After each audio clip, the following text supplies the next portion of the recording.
I'd like to introduce a term that I think would be very valuable to us now. It's a term that I didn't coin, but was coined by the dreamy-eyed poet here, John Keats, in a letter to his brother in 1817 called negative capability. This may at first sound a little oxymoronic, but I think it's a very valuable trait to practice, to learn. And Keats defined negative capability as that is when a person is capable of being in uncertainties, mysteries, and doubts without any irritable reaching after fact and reason.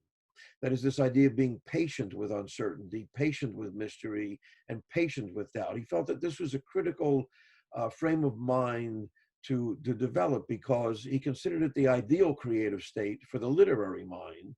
I would say it's the ideal creative state for the scientific mind as well, and indeed maybe the ideal creative state for anyone's mind. But this notion of the world does have uncertainties, the world is full of mysteries, the world is full of doubts, and we should learn to manage that. We should learn to immerse ourselves in those and enjoy them, because this is where creativity comes from.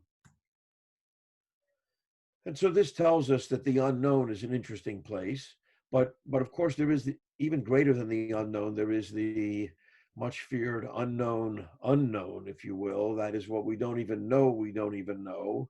Many of you in the audience today will remember that this phrase was made famous most recently by Donald H. Rumsfeld, the Secretary of Defense, who was responsible for the ill-begotten military adventures in Afghanistan and Iraq. And in testimony to a Senate hearing about why it went so badly, he said, well, there were some things that we didn't know, of course, and that was a problem. But the real problem was there were all these unknown unknowns, the things we didn't even know we didn't know. Now, he was somewhat roundly criticized and ridiculed for this statement, but it's actually, of course, quite clever. And I'm happy to say he's not the first person to have said it. It had been around for a while, but the earliest remarks that I can find, and certainly those that it would be of interest to us today, were another DH, not D.H. Rumsfeld, but D.H. Lawrence, the poet, who in a long narrative poem called New Heaven and Earth, written in 1917, which is essentially about the transition from this earthly plane to whatever awaits us in the next plane, post this earthly plane.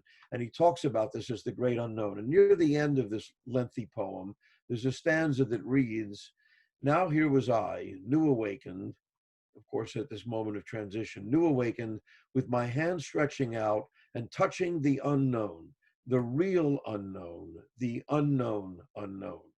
And I think that this is both a spiritual idea and a useful idea in our lives today, because we are confronted with the unknown unknown. And this virus that we're all dealing with now, of course, it's not just the unknowns about it, it's not just the uncertainties, but it's the things we don't even know about it, and continue to find out each day and change our uncertainty in unpredictable ways. So we not only have uncertainty, we have unpredictable uncertainty. Could you ask for anything worse? Well, I would say, yes, you could ask for certainty, which in some ways would be worse. I would say certainty can be a problem, and that there is a value in uncertainty, and we should begin looking for it now.